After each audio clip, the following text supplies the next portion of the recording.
Yes, I would say that I don't directly engage the enemy or trying to speak to the enemy. What I do is make declarations which are made from heaven, which is above the realm of the enemy. So Okay. the enemy is always under your feet. That's the first thing. Don't do it from below or trying to, deal with things above you from a disadvantaged position, but be seated above. Jesus said, make sure that the enemy's under your feet. Yes. And that's a positional thing. Now, people would say, "Oh, I'm going to stamp on the enemy, and I'm going to because he's under my feet here." Well, the reality is, he isn't because he's in the atmosphere. Right. So, so we have to be above.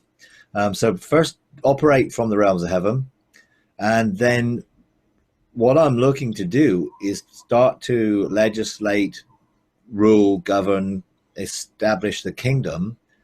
If the enemy's in opposition to that, then I am decreeing and declaring and calling forth that which God, out of God's heart, which he wants.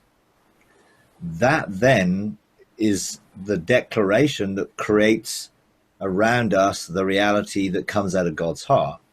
If you're Okay. always engaging with the enemy, then they're allowing the enemy to have the focus, and what you look at manifests. You become okay. So it's like if we keep looking at God and then start doing what God is calling us to do, then we don't have to so much directly challenge the enemy. Our declarations are actually effectively authoritative to bring that into being or to bring order. Now, sometimes if there's a legal right that the enemy has, Right. sometimes that might be in our own lives, or it might be in a community, or there may be something which gives the enemy a legal right. Then we deal with that in the court. We don't go to war. We Oh, don't try and fight the enemy. We get a verdict from the judge that says we are not guilty from the accusation, and therefore the enemy's legal right is removed. And then we use the verdict to decree and declare our freedom from, and then continue in the authority that we now have because the enemy doesn't have it anymore. So it's more of a using the judicial authority of the God being the judge to then effectively administrate from that verdict. So let's say you're trying to deal with something in your own life. right. You have been striving to do it. You've been trying to fight it. You've been trying to change your mind. You've been doing all the old things we used to do to try and change or Right. deal with some familiar spirit or some way of thinking, rejection or fear or whatever it might be. So you go to the court, you convene the court, you get call the accusers to come, and then you listen to the accusations. But you're standing in the place of the covering of God's love and the blood of Jesus and in righteousness. You're not going there dirty, you're Right. going there righteous. And therefore, when the accusations are heard, we can accept the accusations. No need to fight against them. Now, if we haven't done them, they can't lie to the court. So usually that means that there's someone else that's done it, maybe in our family line or Right. someone we're responsible for, or in some way that then we then identify with them and renounce what they've done, so that we forgive them, release Right. them, and therefore not align ourselves with our generational line in that area. Then the verdict comes, not guilty. Right. So we then take that verdict. That verdict empowers us. We don't have to think the same way. So we take captive the thoughts. Are these thoughts, let's say we're dealing with rejection, are these thoughts of rejection in alignment with this verdict that says you have the right to be accepted and know you're accepted, and therefore rejection has no power of you? Right. No, these thoughts are not aligned with that. Okay, well, I'm aligning them.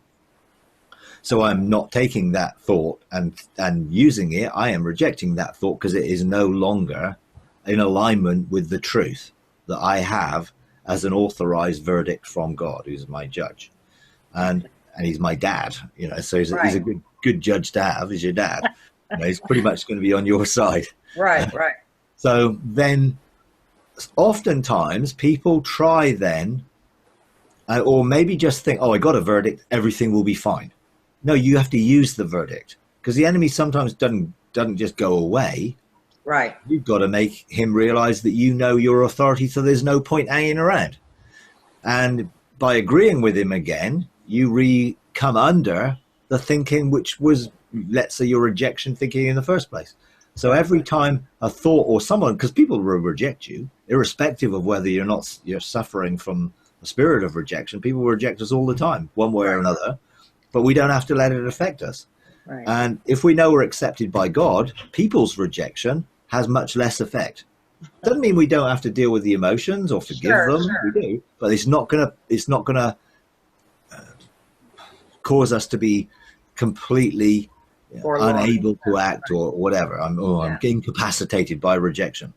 But often there are neural pathways in our mind linked to rejection experiences or memories of rejection, or just a neural pathway which spirals us down to, I behave this way when I feel rejected, self-pity, whatever it might be. Right. Now, you apply the verdict to that neural pathway to actually break the pathway open from the lie or the experience or the memory that you have there attached to rejection, and then the verdict replaces that. So whenever some rejection takes place, it just takes you to the verdict, and you sort of like, hey, I'm free from rejection. Okay. And I'm going to now use my freedom in that way. So that's really, it's using the court system and judicial authority rather than fighting with the enemy. Hi everyone, we're starting a Patreon page, and we would like to invite you to partner with us. You can find us on Patreon at patreon.com/freedomarc. Partner with us in taking the message of God's unconditional love, limitless grace, triumphant mercy to a bigger global audience.